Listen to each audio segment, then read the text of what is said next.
engineering is one of the disciplines that can change the world. Engineers make things that have tangible impact to the environment and to the society. Diverse minds are what gives us different approaches to problem solving. And I think some of the best solutions that we get come from different perspectives on the problem. As engineers, we have very complex challenges to solve for society, and the only way we can come up with appropriate solutions is if we really do consider all people within our society.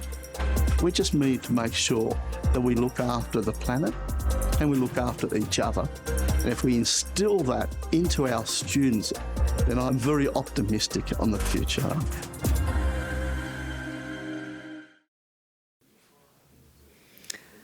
Good evening and welcome to our event, The Role of Fossil Fuels in Our Renewable Energy Future. My name is Dani Alexander and I'm the CEO of the UNSW Energy Institute, and I'll be your MC for this evening. Before we get started, I would like to acknowledge the Gadigal people of the Eora Nation that are the traditional custodians of this land. I would also like to pay my respect to elders, both past and present, and extend that respect to other Aboriginal and Torres Strait Islanders people here today. I would also like to acknowledge the importance of engaging traditional custodians in our renewable energy future.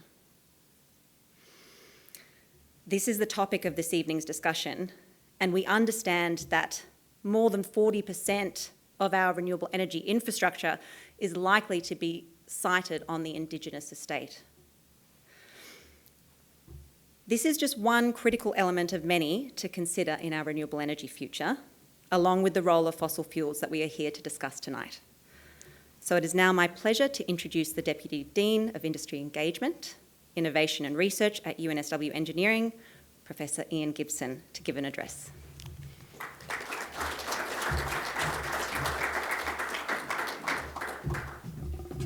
Thanks, Dani. I'm not sure what an address actually is. This is more of a talk.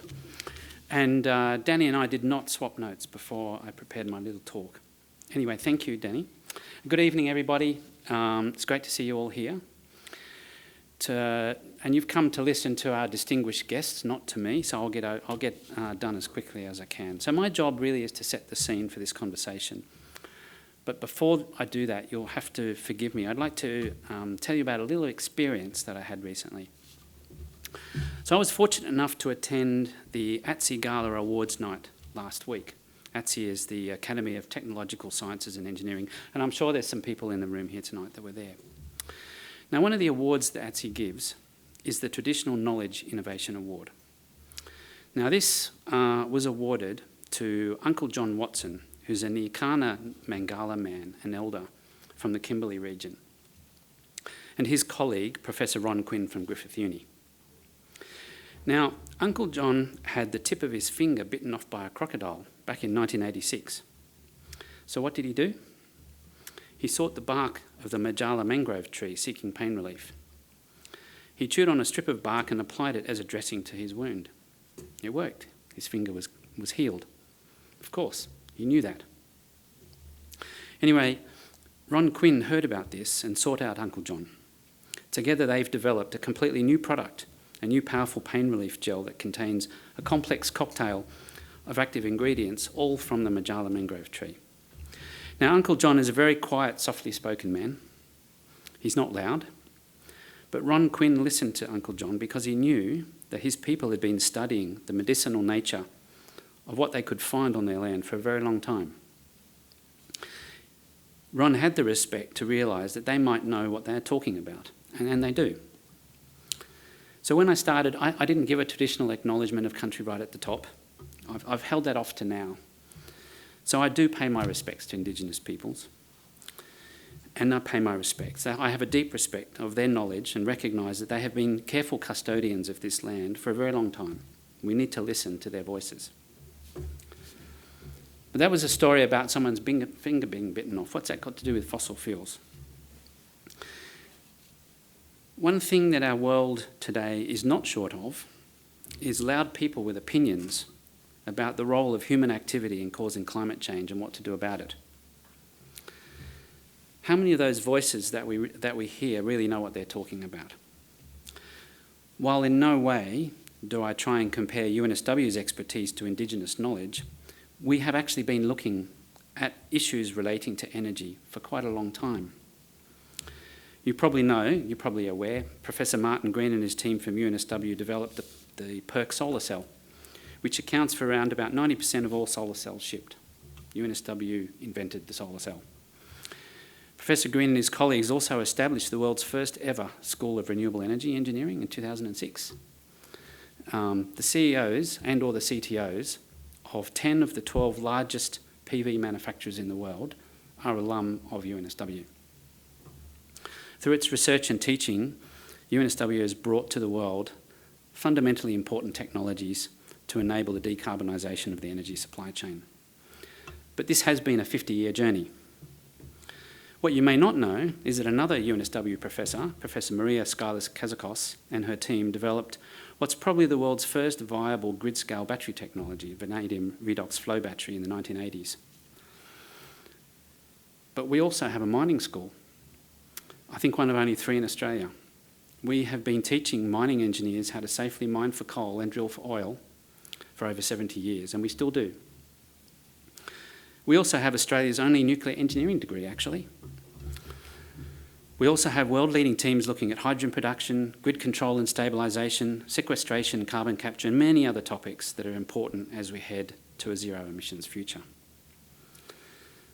And at this point, I do need to mention world university rankings. So universities pay forensic attention to world rankings. As far as I can tell, no one ever mentions them, and so I'm going to do that. UNSW is currently ranked equal 19th in the world in the last QS rankings. I do have to mention, although I shouldn't, that our frenemy down the road at the University of Sydney is actually also ranked equal 19th, as it turns out. But it is fair dinkum to say that UNSW is Australia's and one of the world's leading teaching and research institutions when it comes to energy technologies. UNSW Engineering prides itself on being a place where all ideas are respected and listened to, and opinions are formed on facts established through evidence, quality science and analysis. Fossil fuels are an unfortunate reality at the moment, but for how long in the future? So we've put together an absolutely stellar panel for you tonight to dive into this issue.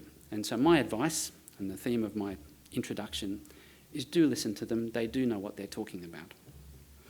I'm going to be listening. I'm super interested to hear what they have to say as we navigate our way along these complex quadruple constraints of cost, reliability, emission elimination and equity of access in designing the energy system of the future. Now, please do submit more questions via Slido. I believe the link's going to come up in a second. Thank you very much.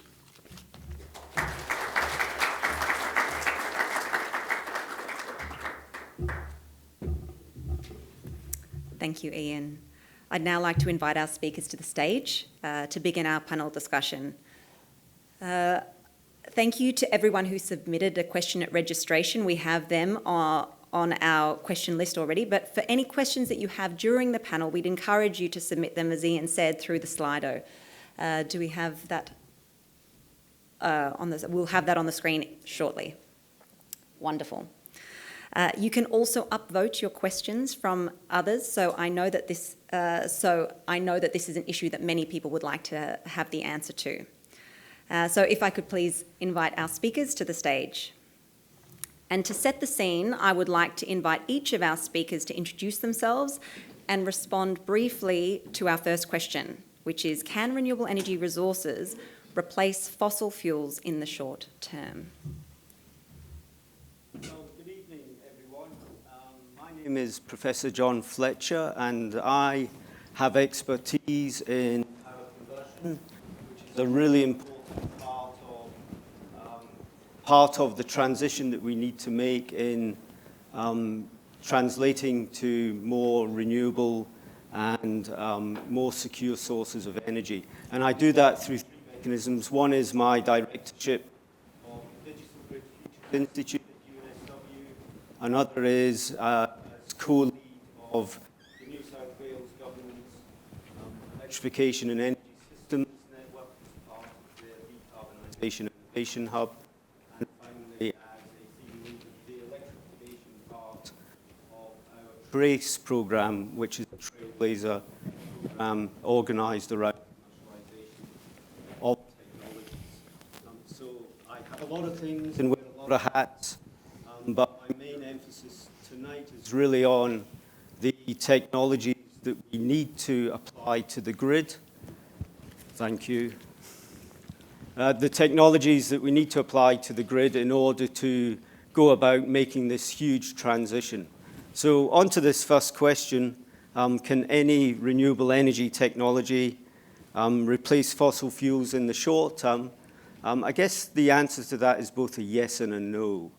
I think there are the technologies available that will allow us to make that transition, but many of the challenges we have are really around the supply chain, not just the supply chain of equipment that we need, because after all, every nation on the planet really wants to try and do the same thing at the same time, with the same resources and the same people, and within the same time frames, and that's going to put a huge amount of pressure on those supply chains. And partly that leads us to really have to think about all the different technologies we can bring to bear. So from my point of view, the electrification technologies, which include making our grid more renewable, but then translating and transferring all the energy that we use in our transportation systems and put that onto the grid itself, and then electrifying all the other things we want to electrify. So there's a huge amount of effort we need to put in just to the grid in order to make this transition from where we are today, where we have a good mix at the moment of renewables and fossil fuels, and we should be proud with what we're doing as a nation. We've got a very high percentage of renewables in our grid, around about 40% in terms of energy. But we have to also think about the grid in all the other contexts in which it operates. It's not just about where the energy comes from. That is primarily the discourse we have in the public domain. We also need to start thinking about how we're going to make the grid operate with not just the intermittency, but the much faster response of all the interfaces that we use to place renewables onto the grid. And there are pathways, there are many pathways we can go down, and many different finishing points that we can end up in. And I guess one of the other big challenges is, do we really have a plan on how we're going to do that? And with that, I'll end. Thank you. Thanks, John. I'm Amy, and I left UNSW about 25 years ago and started working in the sustainable energy industry, which was pretty wacky at the time. And there was a lot of arguments whether or not we should have a policy for 2% renewables. We had, at the time, about a 1.5 kilowatt solar system, and that was like science fiction pretty much. There was a lot of researchers doing a lot of work, but the public didn't understand it. And now when I look at the NEM, we're at 40% renewables. Last week it was at 70% for a couple of days, and South Australia is regularly way over 100%. I'm an optimist, but I think those numbers are pretty extraordinary. And when I look at the cost trajectory, particularly of solar, it is by far the cheapest energy, and Australia has the highest abundance of solar in the world, and we're heading for over 100%. So we need to make the most of that. We need to align our industry processes to give us a competitive advantage, which I very much think we can.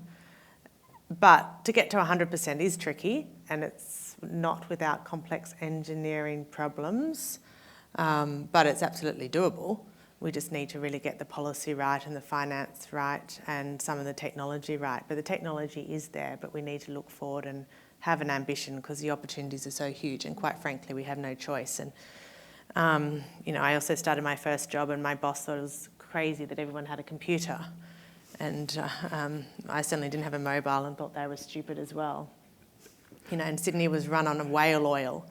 So I think we can change. Yeah. Hi everyone, Ian McGill. I'm a professor in energy systems at the University of New South Wales. I started working on clean energy transition 30 years ago when I started my PhD.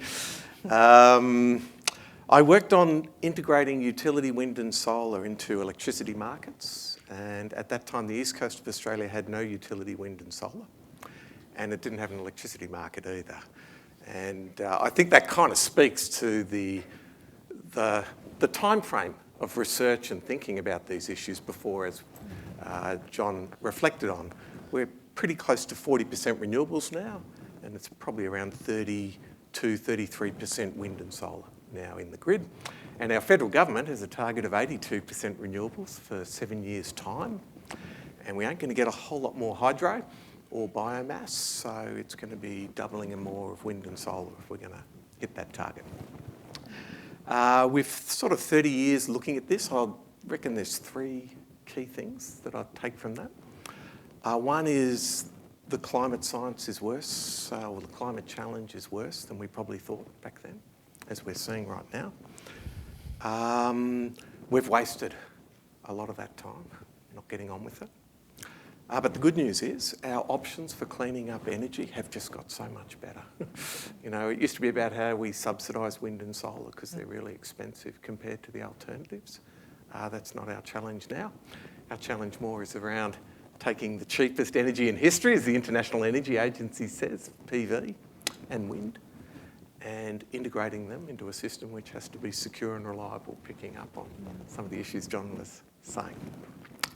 So I was thinking about this topic. Can they replace fossil fuels in the short term? I'm not sure what the short term is. But I mean, they already are replacing, right? If we look at the last 10 years, clean energy, which is renewables and nuclear, has gone globally from around 13% to 18% of the mix. So that's great, but it does mean fossil fuels is still around 80% of the energy mix, and we have to be realistic about how quickly you can transition away from that. In their latest World Energy Outlook, the International Energy Agency says we're looking at peak emissions from fossil fuels globally maybe this year, if not maybe next year, and then a peak in total fossil fuel consumption. They're slightly different because of the mix of coal and gas, right? By 2030. They have a net zero scenario, which they just updated this year. That's to try and get to net zero emissions globally by 2050. And in that scenario, we have to get spending on clean energy up 250%, 2.5 times. We have to get fossil fuel investment down to about 40% of current levels. And that's our challenge, just for 2030. If we can do all that, they reckon we can get fossil fuels down to 66% of the energy mix, and then we just keep going from there. So short term, 7 years. I think that's a useful time frame for us to be thinking about what we should be focusing on right here and now. Thanks. Thanks for coming, everybody. It's Uni of New South Wales has certainly provided the leadership of engineers in this space, and it's good to be here talking to this audience, and I know you've all got better things to do, but it's an interesting topic. I am currently chairing the Carbon Market Institute, but I'll just talk about the time I had on the Energy Security Board, and the job we had then was to design the national electricity market so that it could cope with a huge influx of renewables, which was starting.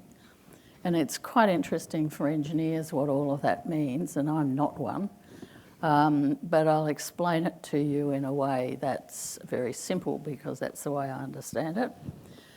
With wind and solar coming in enormous amounts, you've got a lot of asynchronous power coming into the grid, and it causes huge problems for system security as the build-up of renewable energy increases.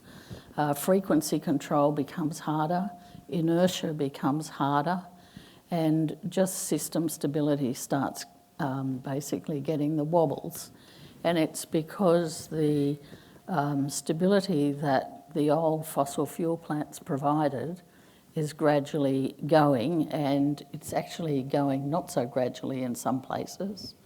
And it's a real, there's a real demand for systems engineers to work at places like AEMO, working on how to get the grid stable to manage this. And it's not just the transmission grid. The other big challenge, and for those of you who like software and designing games, put your minds around what's happening with rooftop solar and household batteries and EVs coming into the system. AEMO, the operator of the system, reckons that by 2025, like the year after next, we will have about 70% renewables in the system, including rooftop solar. And Australia's got the biggest uptake of rooftop solar by far of any country on the planet. And South Australia is, I always think, a canary in the coal mine about these things. They've been running on 70 or 80% renewables for quite a long time, some days 100%, as Anna said. And the upshot of that is enormous challenges for the distribution networks. And I always thought of distribution utilities as rather staid, sort of utilities run by engineers in brown cardigans. And in fact, what happened in Adelaide was fascinating because suddenly all these rooftop solar on houses meant that from about 10:30 in the morning until 3 o'clock in the afternoon, there is no demand for grid electricity. And that's the case every day the sun's out. And what has happened in South Australia is that there's actually no easy way to control all of this because the operator doesn't have visibility of this stuff. Inverters are supposed to go in with a particular specification so that they can be controlled, but only about 35% of them are being installed properly or have the right spec. And we've got challenges enough without that, but that's causing a few dramas. So what AEMO does to control the system, which is very sad actually, is they just turn the solar output off. So if you've got a solar panel and you think that it's being charged by the sun in the middle of the day in Adelaide, it probably won't be because it will have been turned off because they need to get power in that system from the grid to stabilise it. So there's all sorts of inefficiencies happening and huge engineering challenges, not just in transmission but in the distribution network.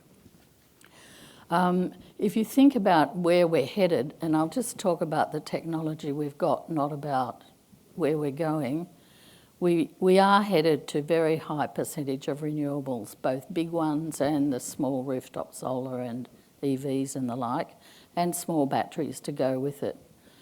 We'll end up with a lot of renewables. We'll end up with renewables, you need something to run the system when they're not there. And in the short duration, that's batteries. And we've got batteries that can run most of the big batteries going in at 2 hours. You can get batteries now that run 4 hours. The vanadium flow batteries at New South Wales can run longer. But at the moment, the longest sort of time for batteries that's being put in really is 4 hours, and that's a real push. But what we then need is something for when we really don't have any wind for a time and we have rain for a couple of weeks. And in Australia, the contenders to fill that long duration storage are hydro, where you can pump water effectively up the top of the hill and let it go when you need to, and that provides you with long duration storage. There are various sorts of relatively small technical solutions around that don't amount to many megawatts, but the only other solution around is gas. And everybody hates the thought of gas continuing, but the reality is that gas at times when you need it, at the moment with technology, is what's likely to happen and should happen in my view, and it's what the South Australians are using for their long duration needs. And you won't turn that gas plant on very much, might run about 2 weeks a year. It's better than running a coal plant the whole year and burning coal and only getting dispatched probably 2 weeks. Nobody is going to run a coal plant like that, and it's sort of bonkers to think about it. But at the moment, that would be where we would end up. Now, once hydrogen comes along, if it comes along, it can replace gas. There are other technologies coming along that may replace gas, longer duration batteries. But at the moment, that's the way to do it, and we can do it now.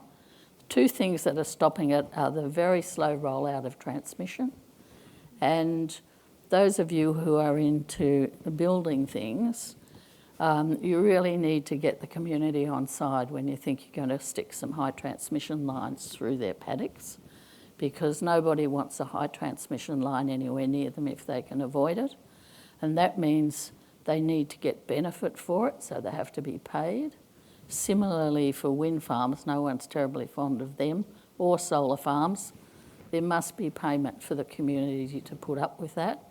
And the regions in particular where all of this work is happening feel like, yet again, they're going to put up with all the cost and roads and stuff, and all of the benefits will flow back to the load in the cities, and again, they won't get anything.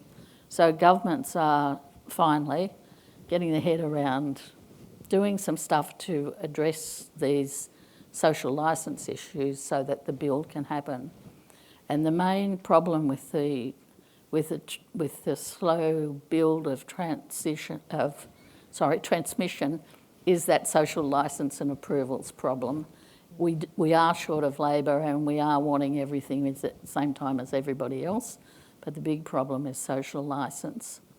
And the other big problem is revenue certainty for developers of wind and solar.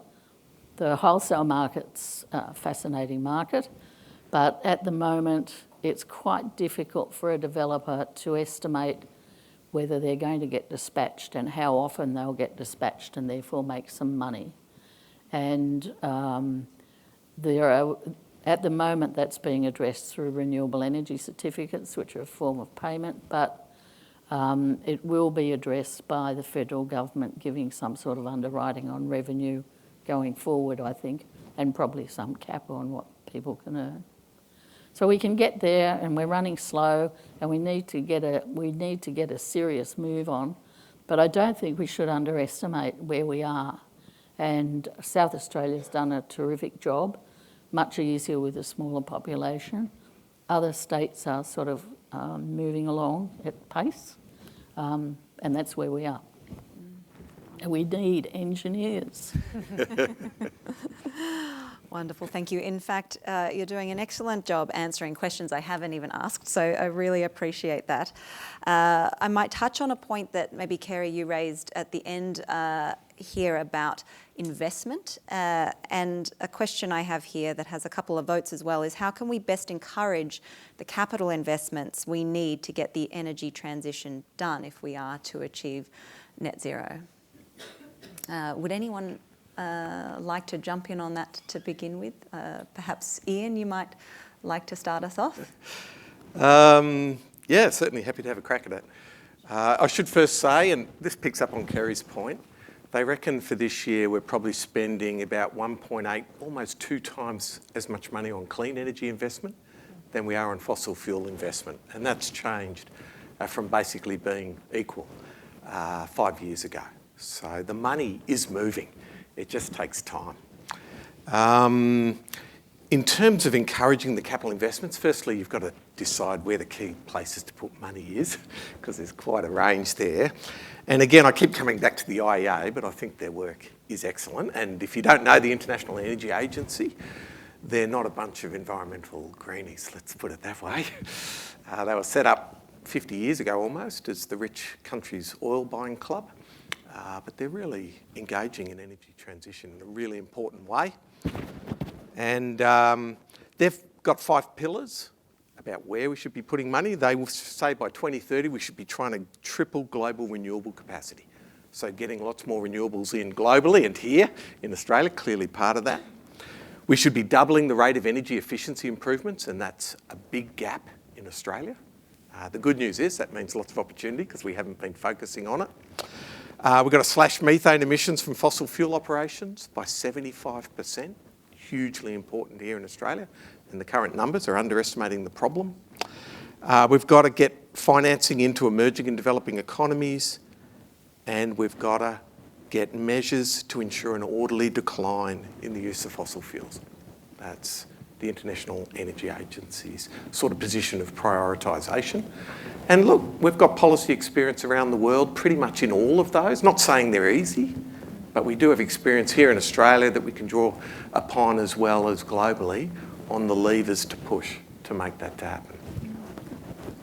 Amy, would you like to jump in? Yeah, look, as Kerry said, the price of energy is set by the peak energy prices, so when we're using the most energy. And at the moment, that's very much set by gas, which is expensive. So we need to get investment into that peak demand or firm power. And, you know, there's some technologies, particularly pumped hydro. We've used that around the world. It's used for 97% of storage globally. That has a lot of construction risk, like big infrastructure projects, they take time. So I think we've really got to think about how the finance addresses the construction risk and particularly supply risk in the current global environmental market, global supply market. And I think we need to think about consumer bills, moving on from the social licence. Yes, we've got to share the benefits with the rural communities that actually have to absorb this infrastructure, but also consumer bills are going to go up unless we can address that peak energy prices, and relying on gas and international impacts such as what we're seeing globally isn't the way to get prices down and benefit from the cheap solar we've got particularly. So I think, you know, just how do we get investment in mechanisms that just put the price directly on consumer bills in a short time frame, the 10 years we're talking about, is going to result in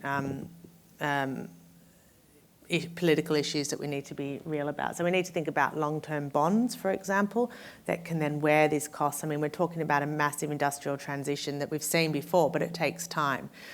So we need to allocate the time to do so.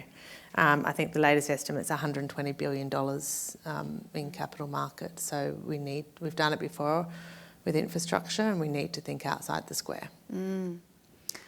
We've talked a lot about the supply side, and I was interested, John, in your perspective. Rather than just focusing on the supply side, what role does the demand side need to play in the transition? And are we on track to achieve this? Well, yeah, I think we're falling into that challenge again where we really just talk about the generation sources, and we do need to have a really good conversation about how we prepare the grid, and part of that investment needs to be focused on getting the grid in a position where it can deal with all the renewables it has to deal with, but also, yes, looking at the demand side, where we can have a tremendous impact on how we use and when we use energy, and that can have a really big impact on how much energy we need to generate and when and where. So, you know, some of these technologies need to be incentivised also at the demand side as well as the generation side.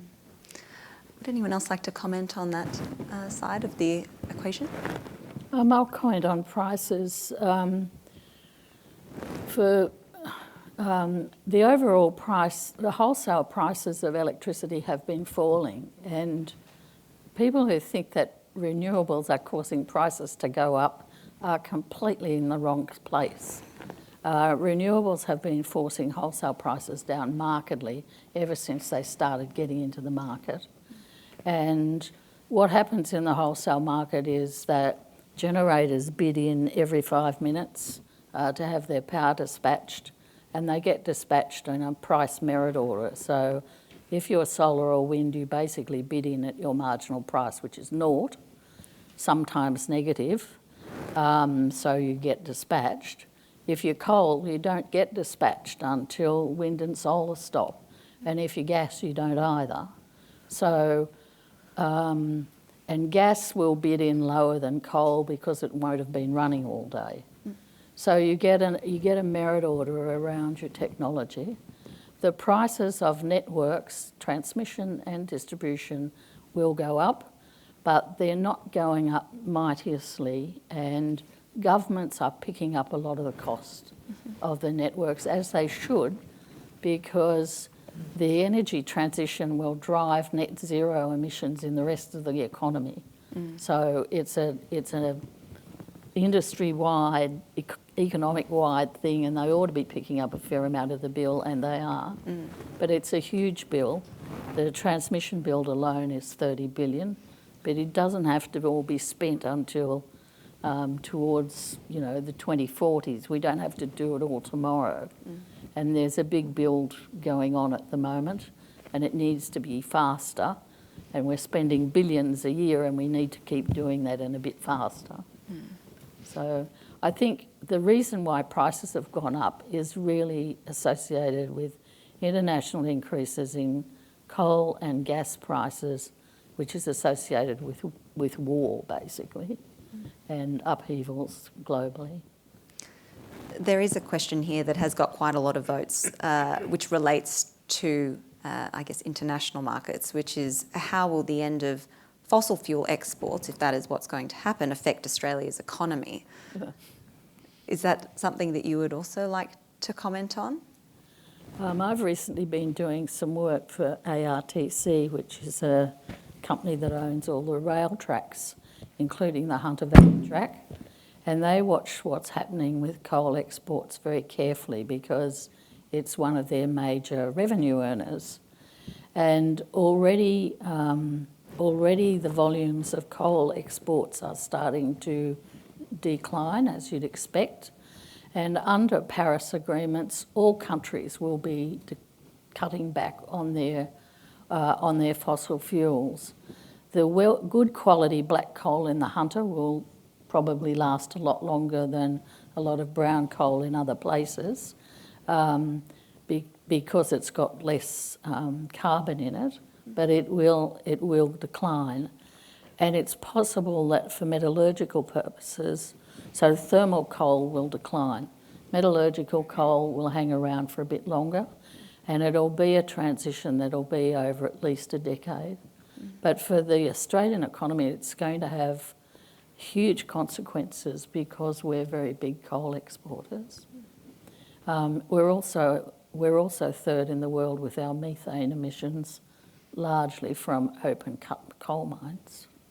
So it does have a good benefit as well as a negative one on jobs. Ian, would you like to jump in? Yeah, look, I think there's a sort of way they measure the value of exports, of course, and it's iron ore number one, and then I think it's coal and LNG, and international students is up there in these export rankings as well. I think we need to be a little cautious because there is always the question of how much of that money actually sticks in the country, because obviously there's profits associated with this, and after royalties and taxes, which may not be paid by all of our large energy resource companies, there's a question of the actual value that the Australian public is deriving from this. Now, there's jobs, very high paid, great jobs, but if we just take the example of the West Australian government, they're saying they're looking to earn more from lithium royalties than gas royalties as things are moving. Lithium, of course, key ingredient for batteries going into electric vehicles and utility storage and so on. So it's important that we focus on the opportunity as well. And at one level, we can fight it and try and say we should be able to keep exporting. But as Kerry's flagging and others have, if the buyers are leaving, then your real task is to adjust your economy accordingly. So visions of renewable energy superpowers, hydrogen exports, hydrogen derivative exports, that's a really key challenge for us. If we want to continue to supply the world of energy, we've got to make sure it's clean going forward.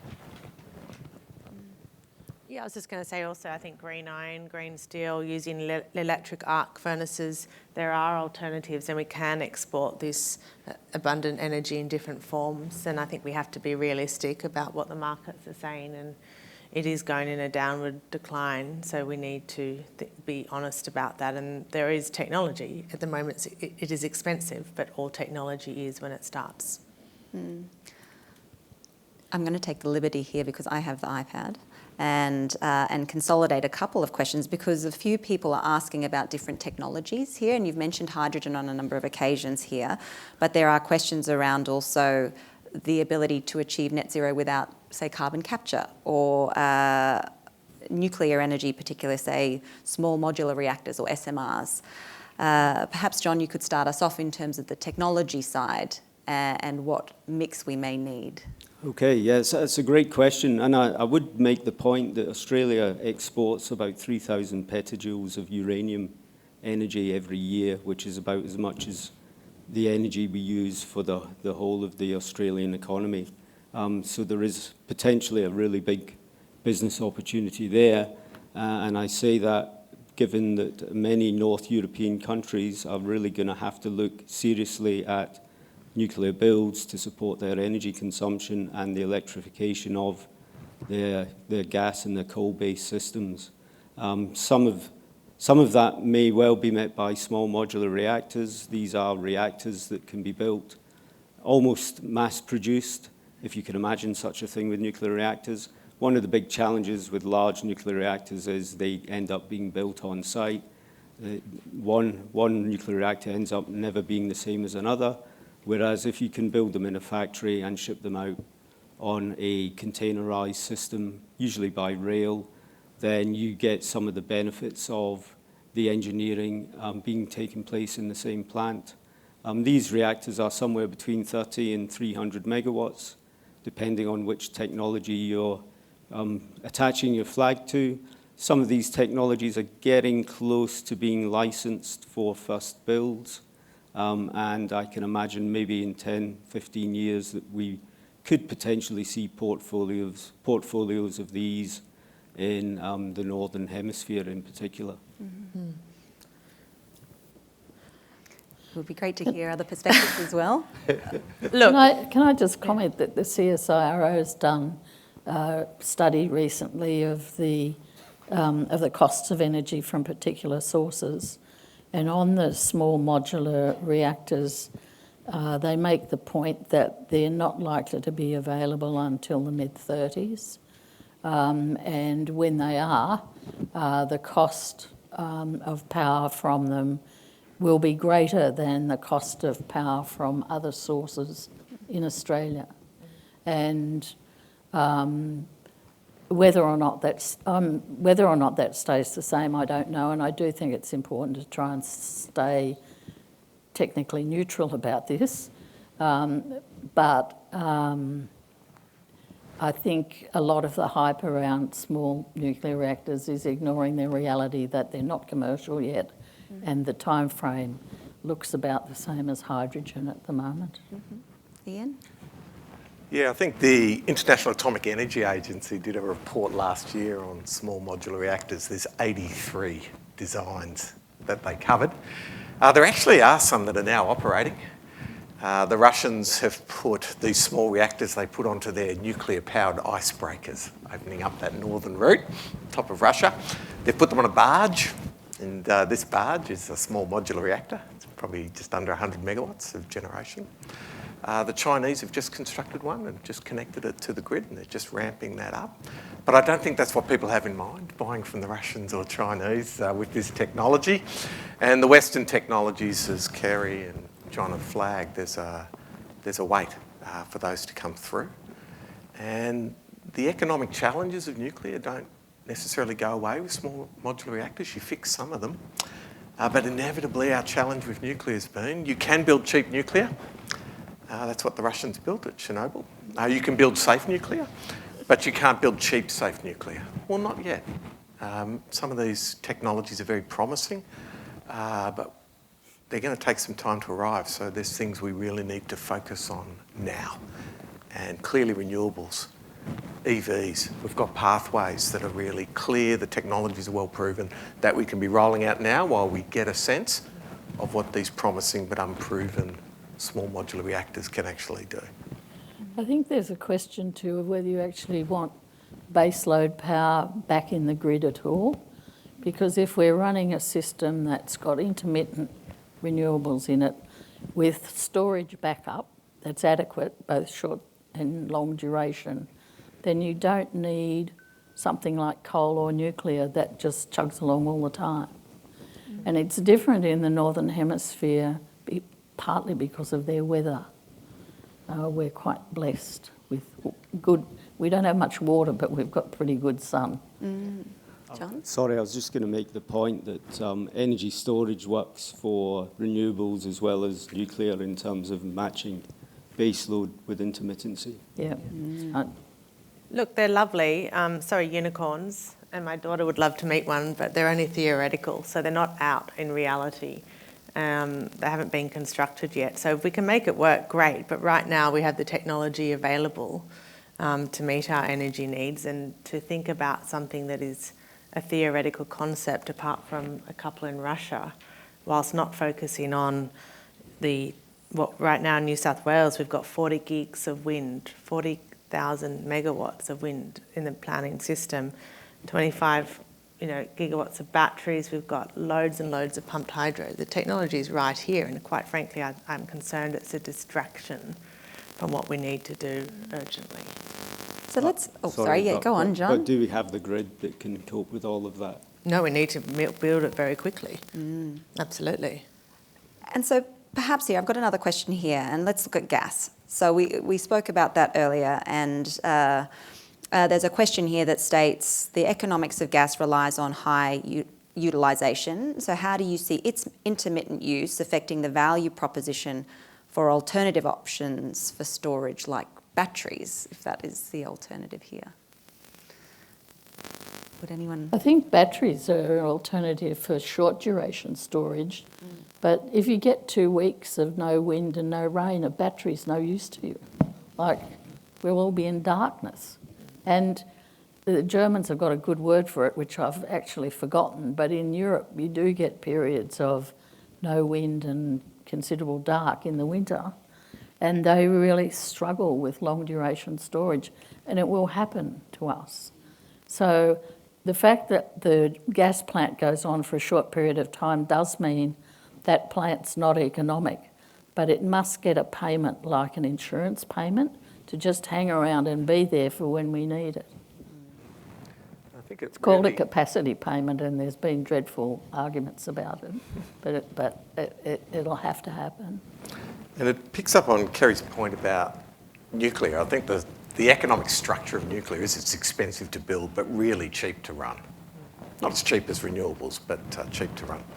But if you've got a lot of wind and solar and you're trying to deal with periods where often you've got more wind and solar than you know what to do with, but then there are these occasional periods where there's no wind and there's no sun, the last thing you want to build is something that's really expensive to build and cheap to run, because you barely run it, right? So then you're wanting stuff that's cheap to build, even if it's expensive to run.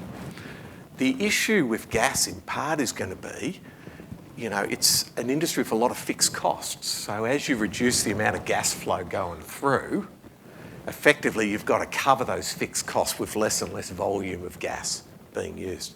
So that's going to hurt the economics of the gas sector, right? Imagine a customer who says, I only want to buy from you 2 weeks a year, but when I'm buying, I want to buy 30 gig of generation.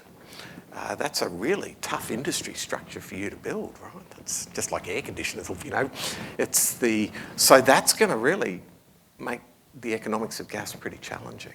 And gas is also very likely to lose some pretty key customers right now, households with household electrification, the commercial sector's leaving gas. Industry's staying, but there's other options. So, yeah, I think gas economics are not going to move necessarily in an attractive direction, even as we're using less and less. But normally you'd say, we're using less, it should get cheaper.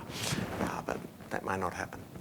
So if we carry on that thought and say that we do want to reduce that requirement, how do you see the role of government in reducing the transition time between the use of any fossil fuel, say, and a full renewable energy future? It's called hydrogen. Can we talk a little bit more about hydrogen? Because we've mentioned it a few times, but perhaps not everyone is across the opportunity. The idea with hydrogen in the energy system is that it would be used to effectively run gas plants, and the gas plants would switch to hydrogen. Hydrogen doesn't cause emissions. It is, however, extraordinarily energy intensive to make and uses a lot of water. So it'll be by the sea and use desalinated water, and it won't be cheap.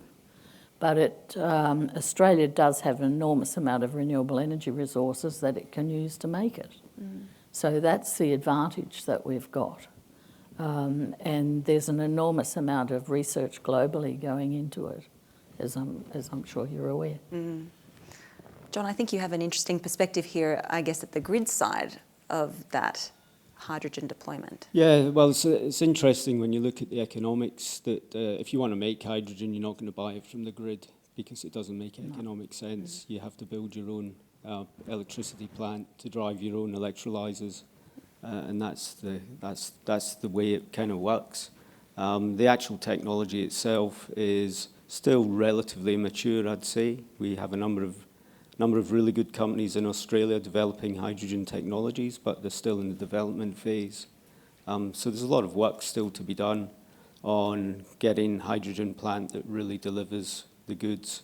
And that's not just electrolyzer technologies, that's fuel cell technologies as well, where to get the economies, you really have to couple up the heat energy that a fuel cell produces with the electrical energy it produces. Otherwise, you're down at 50 or 60% efficiency.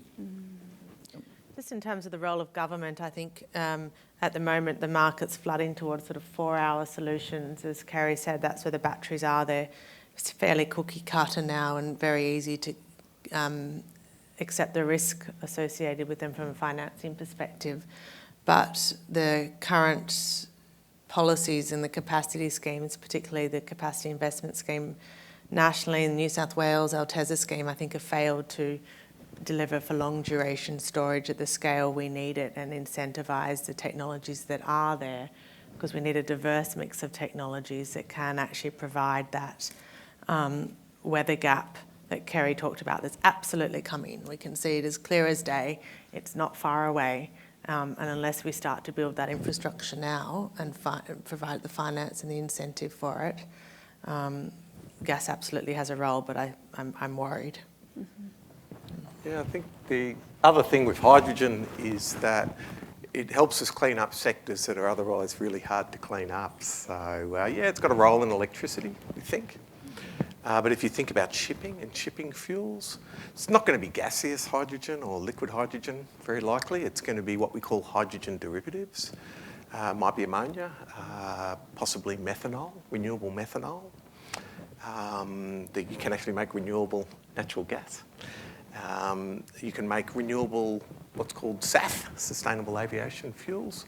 So a big part of the opportunity in hydrogen, remember electricity is currently 20% of final energy demand, a bit over that globally. There's all these other sectors, you know, they call it the iceberg. Electricity sitting on top, but all of this energy use below. But hydrogen can really help us clean that up. Now, it ain't going to be hydrogen piped to the home, your hydrogen stove and things. I think we've kind of realised there's better options, electrification. But there's certainly going to be some applications we think it's pretty hard to electrify, long-distance international shipping or international aviation, or some steel making. Some you can electrify, but not all. So hydrogen's got a pretty key role there. Now, there's a question of how we make it. Do we make it from natural gas with carbon capture and storage, which came up before? Or do we use renewables and electrolysis? You know, stick electricity into water, you get hydrogen or oxygen. I think the electrolysis pathway is probably looking a better longer-term bet, and Australia's pretty well placed. But that's also the way to think about hydrogen pathways forward. Thank you. We're coming close to the end of our time here, but I have 2 other questions that I'd like to ask.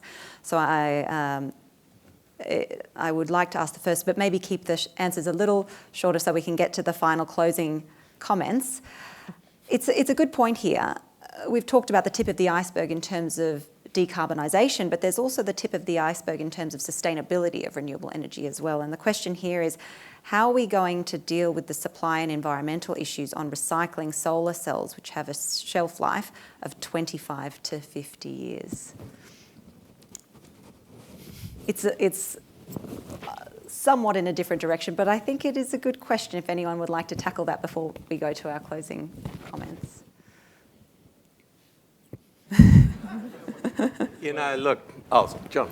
Well, I was just going to say, from the point of view of having been involved in semiconductor processing myself, it's a shame that we're going to be chucking huge square kilometres of silicon semiconductors into landfill, potentially.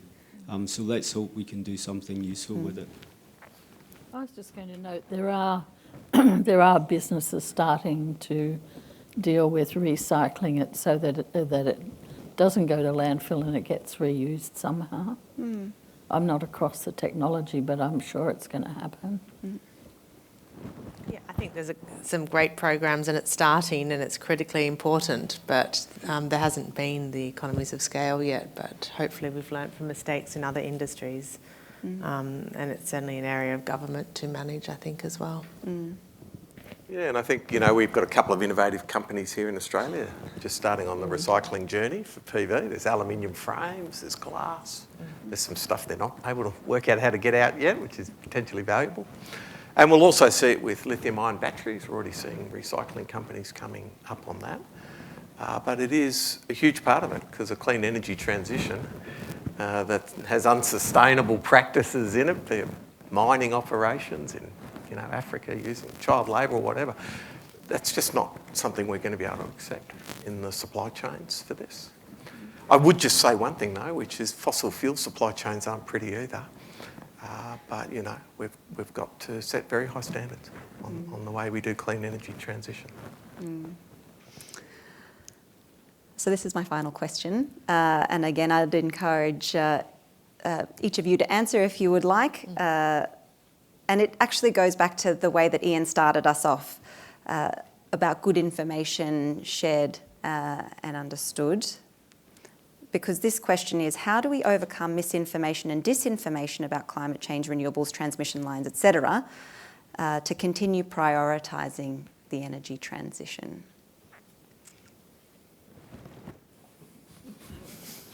I think we have to respect the experts, as Ian said. Look, I think a true expert. I'll take the chance to thank UNSW for hosting this event, and events are important like this to have discussions. But I actually think the benefits need to be shared equitably as well, because often the misinformation is coming from another place. And I know that well with large-scale wind and solar, and as soon as you can simply make sure that there's a rental radius of benefits sharing with the neighbours, and we need to do the same with batteries and the same with transmission. So the transition brings everyone along, particularly communities and collaboration as well. Yeah, I think one of the challenges we sometimes see with social consensus is this idea we've got to persuade them that what we're doing is the right thing. And you've probably got that wrong. You've actually got to engage the stakeholders and communities to help you design the solutions rather than just work out how to sell it to them. And so that's a really key part of what we've got to do. And I think there is actually clean energy transition pathways that make the world less fair and less just. And would we be surprised that large numbers of the public and stakeholders really don't want to go down that path? There's a lot of risk in energy transition as well. There's no escaping the risk involved with technologies that don't work out, and, other things. So governments have a really key role in building consensus. Consensus is not everyone agrees. We're not going to achieve that, but we get sufficient agreement that we can go forward. And it's great to see the increased focus of this government and all state governments and even the Australian Energy Market Operator in thinking about ways that we build consensus by engaging key stakeholders in the process of the decision making. It does take time to do well, but I think that's where we've got to get to. If we're really, if we've got to do energy transition, we've got to make sure that enough of the community understand the need for it, believe that it'll be as fair and just as it can be, and that the government's making sure that that's going to be the case. I just don't think the younger generation is going to put up with another ignorance of climate change of the kind that we've just had years of. And we've started down a path and I can't see us going back on it. So I'm quite optimistic, actually. Wonderful. Well, I think that is a wonderful finish to an excellent conversation. I appreciate that not everyone's questions got answered, but there is an opportunity now to stay on with us for our networking reception and ask the questions directly perhaps, or maybe have discussions amongst yourselves. So I would now like to invite you all to join me in thanking our excellent panel for the insights that they have given us this evening.